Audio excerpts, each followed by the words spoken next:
वृंदावन में निधिवन नाम से एक जगह है जहाँ पर श्री कृष्ण का प्राचीन मंदिर है।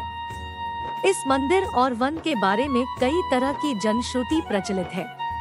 कहते हैं कि यहाँ पर श्री कृष्ण रोज आते हैं और रात में रासलीला करने के बाद यहीं पर शयन करते हैं और सुबह होते ही चले जाते हैं।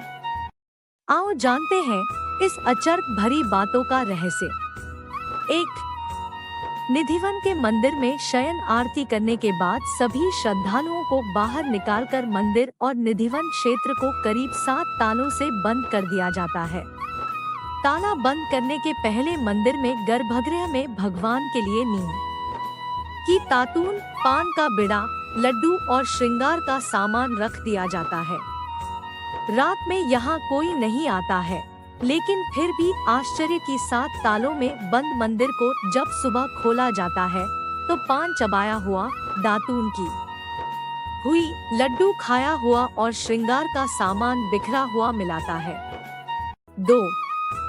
कहते हैं कि इस मंदिर के दरवाजे अपने आप ही खुलकर बंद हो जाते हैं, लेकिन यह किसी ने देखा नहीं। हालांकि लोग इस संबंध में अपने अनुभव जरूर बताते हैं। मान्यता अनुसार इस मंदिर को तानसेन के गुरु संत हरिदास ने अपने भजन से राधा कृष्ण के युग्म रूप को साक्षात प्रकट किया था। यहाँ कृष्ण और राधा विहार करने आते थे। यहीं पर स्वामी जी की समाधि भी बनी है। 3। रात को यहाँ पर कोई नहीं जाता है।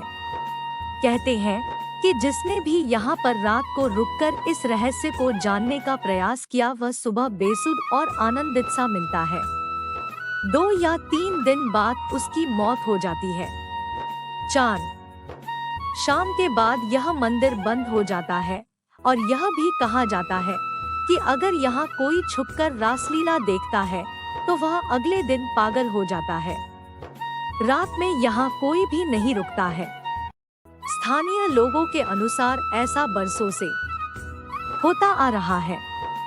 कुछ लोग इसे अंधविश्वास मानते हैं और कुछ लोग इसे श्री कृष्ण का चमत्कार। हालांकि सच क्या है यह तो शोध का विषय ही है। 5। यह भी माना जाता है कि इस मंदिर में भगवान श्री कृष्ण स्वयं रोज रात को खुद शयन करने आते हैं। उनके सोने के लिए मंदिर के पुजारी रोज पलंग लगाते हैं और जिस पर साफ सुथरी गादी एवं बिस्तर के ऊपर चादर बिछाते हैं।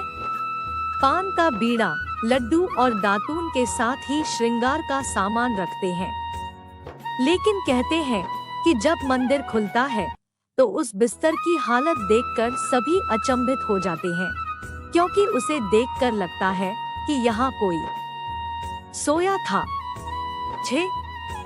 सबसे आश्चर्य की बात यह भी कि यहाँ प्रतिदिन माखन मिश्री का प्रसाद चढ़ाया जाता है और जो बच जाता है उसे मंदिर में ही रख दिया जाता है, लेकिन सुबह तक वह प्रसाद भी समाप्त हो जाता है। आखिर कौन खा जाता होगा वह प्रसाद? 7।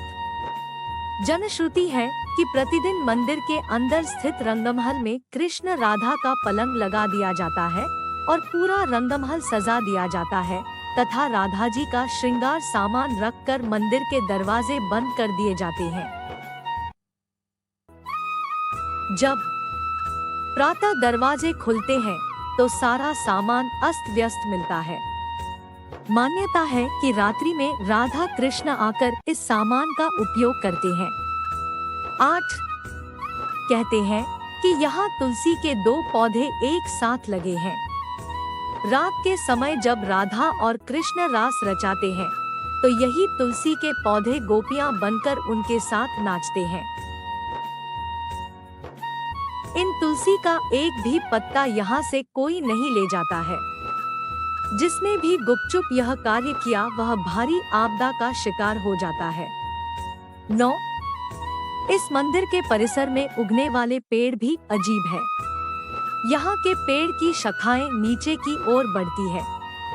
यह भी जनश्रुति है कि रात में ये सभी पेड़ गोपियां बनकर श्री राधा और कृष्ण के साथ नाचते हैं और सुबह होते ही उन पेड़ बन जाते हैं। इन सभी पेड़ों को गोपियां ही माना जाता है। श्रीमद् भागवत के दशम स्कंद में रास पंचाध्यायी में भगवान श्री कृष्ण द्वारा शरद पूर्णिमा को यमुना पुलिन में गोपिकाओं के साथ महारास के बारे में बताया गया है। आज भी शरद पूनम पर निधिवन में होती है विशेष रासलीला, लेकिन कोई इसे देख नहीं सकता, बस महसूस कर सकता है। कहते हैं निधिवन के आलिंगनबद्ध पेड़ दरअसल यही रास रत गोपी कृष्ण है, जो प्रात होते ही पेड़ बन जाते हैं और रात्रि के नीरव में रास करने लगते हैं। 10. यहाँ के आसपास के अधिकतर घरों में खिड़कियाँ नहीं हैं और जिनके घरों में हैं, वे शाम की आरती के बाद खिड़कियाँ इस डर से बंद कर देते हैं कि कोई मंदिर की दिशा में देखे नहीं, अन्यथा वह अंधा हो जाएगा।